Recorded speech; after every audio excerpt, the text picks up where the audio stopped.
అభ్యాసానికి సమయమైంది పుత్రా. ఎక్కడున్నావు భీమా? బహుశా భీముడు తన వనవాసి మిత్రులతో కలిసి వనవిహారానికి వెళ్ళుంటాడు. వనవాసి మిత్రులతో పాటు వేటకి వెళ్ళడం అతనికి ఎంతో ఆనందాన్ని ఇస్తుంది. వాడు ఇలాగే అభ్యాసాన్ని విడిచిపెట్టేసి వేటకి వెళ్ళిపోతూ ఉంటే అస్త్రశస్త్రాలలో ఎలా పారంగుతుడవుతాడు? నేనే ఏదో చెయ్యాలి. రక్తాంబరి, అలా వాడి మిత్రులు నేను చెప్పింది వినుకుంటే నా క్రోధం వాళ్ళని దండిస్తుంది. నిరపరాధ బాలుని దండించడంలో ఎలాంటి లాభము ఉండదు రాజకుమారి. భీముడు ఇప్పుడేం బాలుడు కాదు. అస్త్రశస్త్రాలలోనూ సకల శిక్షణలోనూ ప్రవీణుడయ్యాడు.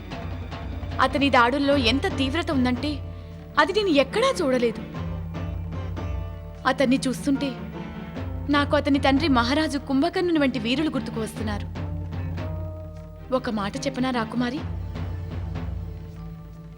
ఇలా తమరు అతని పైన ఈ విధంగా ఆంక్షలు విధిస్తే అతను తమరికి దూరం అయిపోతాడు. అయితే నేనేం చేయను రక్తాంబరి? రాకుమారి, తమరు అతనికి తన తండ్రి శత్రువుల్ని తెలియచేయండి. ప్రతీకార బీజాన్ని తమరు అతని శరీరంలో అతను పుట్టినప్పటి నుంచే నాటారు. ఇప్పుడు దాని ఫలాన్ని గ్రహించే సమయం వచ్చేసింది రాకుమారి. నువ్వు సరిగ్గా చెప్పావు రక్తాంబరి. భీముడు తన తండ్రి హంతకులైనటువంటి రామ లక్ష్మణులపై ప్రతీకారం తీర్చుకోవాల్సిందే. లేదంటే మహారాజు కుంభకర్ణుల ఆత్మకి శాంతి లభించదు.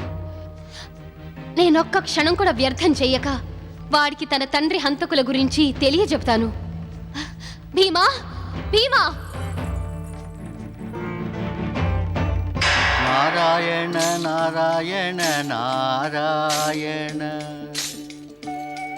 శ్రీమన్నారాయణ నారాయణ నారాయణ నారాయణ. ఏమిటి నీ చూస్తున్నది? నాకు భ్రమ కలగటలేదు కదా? లంకాయుద్ధం తర్వాత పరమపురుషోత్తముడైన శ్రీరాముడు, ఆయన అనుజుడైన సుమిత్రానందనుడు లక్ష్మణుడు పృథ్వీలోకం నుంచి రాక్షస జాతిని అంతం చేశారు. మరి ఈ రాక్షసుడు ఎలా జీవించున్నాడు? నారాయణ నారాయణ, దీన్ని గురించి నువ్వు తెలుసుకోవాల్సిందే. నడు నారద, నారాయణ నారాయణ.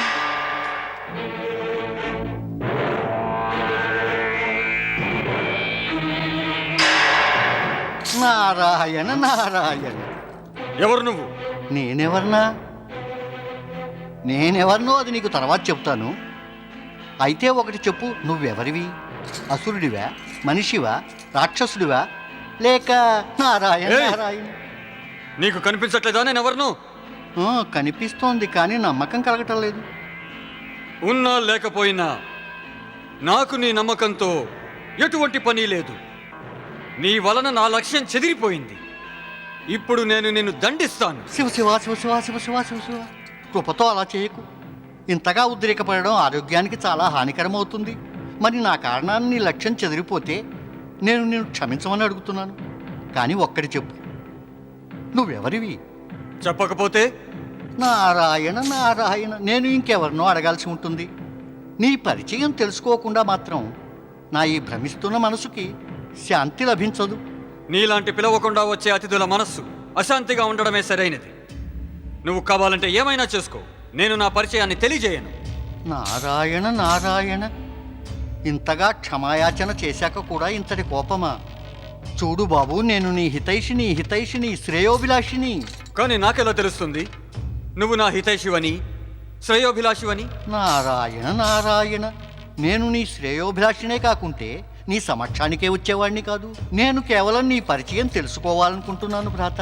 కానీ నేను నా పరిచయాన్ని నీకు చెప్పలేను, ఎందుకంటే నాకే స్వయంగా తెలియదు నేనెవరిను. నారాయణ నారాయణ, మొదటిసారి ఇలాంటి విచిత్ర వ్యక్తిని నేను చూస్తున్నాను. జీవించి ఉన్నప్పటికీ కూడా తన పరిచయం తెలియనివాడు. భ్రాత, మరి నీ పరిచయం ఎవరికి తెలుసు? మా మాతకి తెలిసి ఉండొచ్చు. వెళ్ళి ఆమెనే అడుగు. నన్ను వేటని కొనసాగించని. అతి కష్టం మీద అమ్మ కళ్ళు గప్పి వేటకని బయలుదేరాను. నువ్వేమో నా సమయాన్ని వ్యర్థం చేసేశావు. నారాయణ నారాయణ, ఇప్పుడు ఇతని మాత వద్దకు వెళితే ఎట్టి లాభము ఉండదు నారదా. ఆమె కూడా నన్ను ఇతని మాదిరే భ్రమింపచేస్తుంది. శివ శివ శివ శివ శివ శివ. ఇతని జన్మరహస్యాన్ని తెలుసుకోవడానికి ఇప్పుడు నేను పరమపిత బ్రహ్మదేవుని వద్దకు వెళతాను. నారాయణ నారాయణ.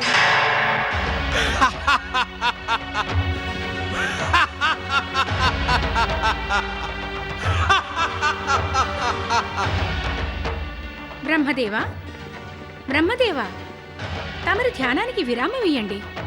శాంత వాతావరణంలో ఇలా అకస్మాత్తుగా రాక్షసుని అట్టహాసం ఎలా వచ్చింది? పృథ్వీ నుంచి వచ్చే ఈ అట్టహాసాన్ని విని దేవి సరస్వతి చకుతురాలవ్వడం చూసి మాకు ఆశ్చర్యం కలుగుతుంది. ఇలా తమరేమిటంటున్నారు బ్రహ్మదేవా? దేవి సరస్వతి, నీకు బహుబాగా తెలియదు. ఈ జగతిలో ఏం జరుగుతుందంటే విధి విధానకర్త ఈ యావత్ జగతిని నడిపించేటటువంటి అసుతోష పరమశివుడు ఇష్టపడేది. ఈ అట్టహాస స్వరం అకస్మాత్తుగా రాలేదు. అంటే ఇలా రాక్షసాట్టహాసం చేసేటటువంటి ఈ రాక్షసుడు ప్రత్యక్షం కావడం వెనుక శివేచ్ఛ ఉందా? నిస్సందేహంగా. ఆశ్చర్యం బ్రహ్మదేవా, ఘోర ఆశ్చర్యం. మరి మీ త్రిమూర్తులకి ఈ సత్యం తెలియను. జన్మను పొందేటటువంటి రాక్షసుడు తన అహంకారంతో ఈ భూమిని శాసించే భూమికను నిర్వహిస్తాడని తమరతనికి జన్మనెందుకిస్తారు? ప్రతి దుష్టశక్తి జన్మతోటి శుభశక్తులు ప్రభావితం అవుతాయి. దేవి, భక్తి, సత్యం ఇంకా ప్రేమ భావనలకి ఈ దుష్టశక్తుల ప్రభావంతోనే శక్తి ప్రాప్తిస్తుంది. నాకిది అర్థం కాలేదు బ్రహ్మదేవా. దేవి, మా త్రిమూర్తుల సమ్మతి ఇచ్ఛలతోనే పృథ్వీలోకం చేరుకునే ఈ దుష్ట శక్తులు ఈ పృథ్వీవాసుల ధైర్యాన్ని పరీక్షిస్తాయి. ఏ విధంగా? దేవి, పాపంతో సమానంగా దుష్ట శక్తుల ప్రభావం కూడా శీఘ్రంగా పెరుగుతుంది. ఈ పెరిగే ప్రభావాన్ని చూసి పృథ్వీవాసులు ఆకర్షితులయ్యి ఈ దుష్ట శక్తుల తోడుని సొంతం చేసుకుంటారు. మరదే నిజభక్తులు కేవలం సత్య మార్గంపైనే నడిచేవారు. వారు ఎప్పటికీ తమ ధర్మ మార్గాన్ని విడవరు. అలా ఈ దుష్ట శక్తుల కారణంగానే సత్యానికి అసత్యానికి భేదం తెలుస్తుంది వారికి. తమరు మహనీయులు బ్రహ్మదేవా. తమరు నా జిజ్ఞాసను శాంతపరిచి నన్ను ధన్యురాలిని చేశారు. దేవి, జీవికున్న జిజ్ఞాస ఎప్పటికీ శాంతించరాదు. అది సత్యం దాకా చేరుకున్న తర్వాత ఇంకో రెండో లక్ష్యం వైపు దృష్టి సారించాలి. దేవి, జిజ్ఞాసే మనిషిని పరమసత్యం దాకా చేర్చగలదు. నీకు తెలియనుగా దేవి, జిజ్ఞాస అనే ఈ మహాసాగరాన్ని తన మనసులో ఎవరు భద్రపరుచుకున్నారు? నాకు తెలియదు బ్రహ్మదేవా. మా మానస పుత్రుడు నారదుడు. అతను జిజ్ఞాసా సాగరాన్ని తోడ్కొని ఇక్కడికి రాబోతున్నాడు. సత్యం నుంచి పరమసత్యం దాకా చేరే మార్గాన్ని అతను నిరంతరం ఆలోచిస్తాడు. అప్పుడు మీ త్రిమూర్తులు నారదునిపై కృపను చూపించాలి. అతనికి పరమసత్యం దాకా చేరే మార్గాన్ని చూపాలి. ఒక్క మారు కాదు, అనేక మార్లు మా త్రిమూర్తులు ఈ జగతిలోని శుభశక్తులు నారదునికై పరమసత్య మార్గద్వారాన్ని తెరిచాం. కాని నారదుడు ఆ ద్వారం లోపలికి ఎన్నడూ ప్రవేశించడు. కారణం? కారణం సరళమే.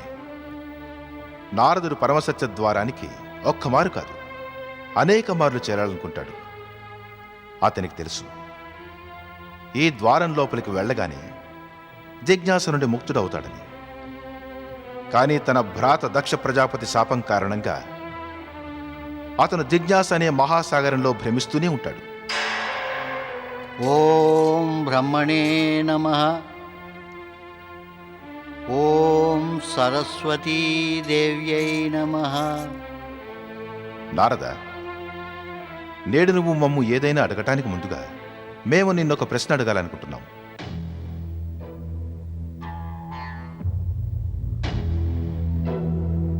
బ్రహ్మదేవుల ప్రశ్నకి బదులుగా నువ్వు ఇక్కడ అక్కడ పైన కింద ఏం చూస్తున్నావు నారదా? నారాయణ నారాయణ. మాత, నేనిదే ఆలోచిస్తున్నాను. ఈ రోజున సూర్యుడు పశ్చిమ దిక్కున ఉదయించలేదు కదా అని. నారాయణ నారాయణ. పరమపిత, నేడు ఎదురు ప్రవాహాన్ని ప్రవహింపజేస్తున్నారే. ఈ జగతిలో ప్రతి ఒక్క ప్రశ్నకి, ప్రతి ఒక్క రహస్యానికి జన్మనిచ్చేవారు తమరు. తమరే స్వయంగా ప్రశ్న, తమరే సమాధానం. మరి తమరు నన్నెందుకు ప్రశ్న అడుగుతున్నారు? నారాయణ నారాయణ. నారదా, మా ప్రశ్న ఈ జగతికి కాదు, నీ స్వభావానికి సంబంధించినది. ఒక మాట చెప్పు, రేపు జరగబోయే దాని గురించి తెలుసుకోవడానికి నీవు నేడే ఆతృత పడతావెందుకు?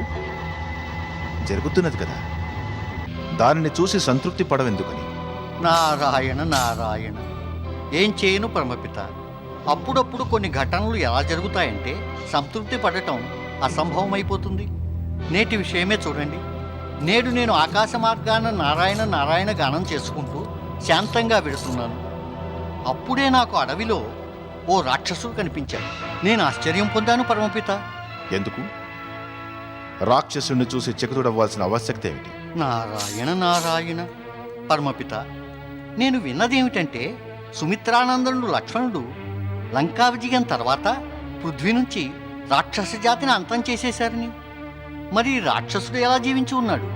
శేషనాగుని అవతారం లక్ష్మణుని ప్రతిజ్ఞ కేవలం ఆ రాక్షసుల గురించే, పృథ్వీవాసులపై అత్యాచారాలు చేస్తున్న వారి గురించే. ఇంకో మాట నారదా, ఏ సమయాన లక్ష్మణుడు తన ప్రతిజ్ఞను అనుసరించి రాక్షస జాతిని సంహరిస్తున్నాడు, ఆ సమయాన భీమాసురుడు తన మాత గర్భంలో ఉన్నాడు. నారాయణ నారాయణ. భీమాసురుడా? పరమపిత, ఈ భీమాసురుడెవరు? నారద, భీమాసురుడు ఎవరా? అతన్నేగా నువ్వు అడవిలో కలిసి పరిగెత్తుకుంటూ బ్రహ్మలోకానికి వచ్చావు. నువ్విది తెలుసుకుని ఇంకా ఆశ్చర్యచకితుడు అవుతావు. భీమాసురుడు లంకేశ్వర రావణుని తమ్ముడైన కుంభకర్ణుని వీరశక్తి నుండి జన్మించాడు. నారాయణ నారాయణ. అంటే కుంభకర్ణుడికి వివాహమైందా? ఇలా అజ్ఞానిలా ప్రశ్నిస్తున్నావేమిటి నారద? వివాహం కాకుంటే పుత్రుడెలా పుడతాడు? కుంభకర్ణుని వివాహం సహ్యాద్రి దైత్యరాజైన భల్లాతకుని పుత్రిక కర్కటితో జరిగింది. బ్రహ్మదేవ, కుంభకర్ణుని ప్రచండ శక్తి వల్ల జన్మించిన భీమాసురుని భవిష్యత్తు ఏమిటి? భీమాసురుని భవిష్యత్తు ఉజ్వలమైంది. రాబోయే కాలంలో భీమాసురుడు రాక్షస జాతికి నేతృత్వం వహిస్తాడు. ప్రతీకారంతో జ్వాలాముఖి మాదిరి మండిపడుతున్న అతని మాత కర్కటి అతనిలో ప్రతీకార జ్వాలల్ని నింపుతుంది. కాని అంతకు ముందు భీమాసురుడు తన ప్రతీకారాన్ని విస్ఫోటనం చెయ్యకముందే నువ్వు నీ చాతుర్యాన్ని ప్రయోగించాలని అర్థం. నారాయణ నారాయణ.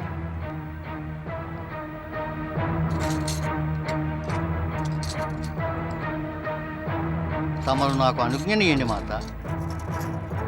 ఓం నమ శివాయ. భీమా, పుత్రా భీమా, భీమా, ఎక్కడున్నావు పుత్రా? భీమా,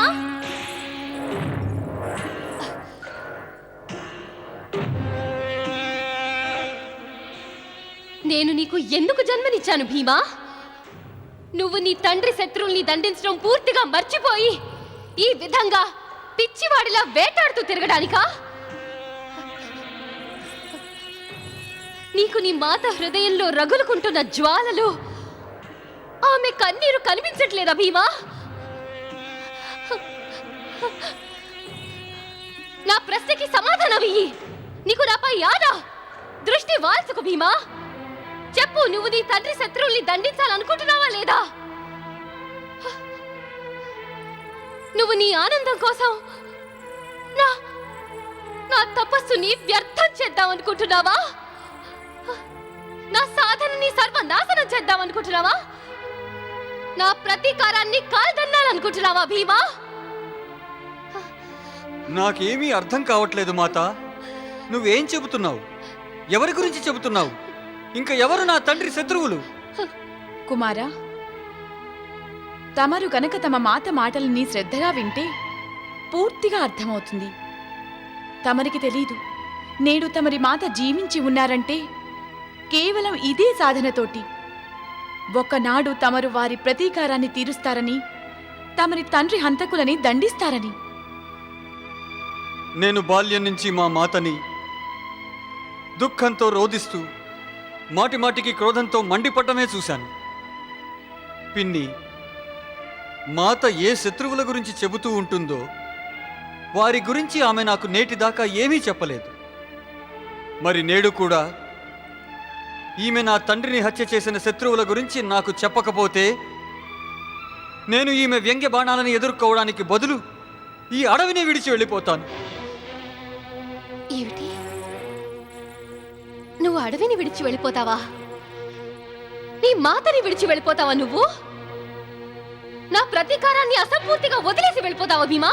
అవును మాత, అదే నువ్వు నా తండ్రి శత్రువుల పేర్లు చెప్పకపోతే నిజంగానే ఇక్కడి నుంచి వెళ్ళిపోతాను. అయితే విను భీమా, వాళ్ళు అయోధ్యారాజు రాముడు, అతని సోదరుడు లక్ష్మణుడు, వారి సేవకుడు హనుమంతుడు, వీళ్ళంతా నీ తండ్రికి ఘోర శత్రువులు పుత్ర భీమా. వీళ్ళే నీ మహనీయ పిత కుంభకర్ణుని వధించారు.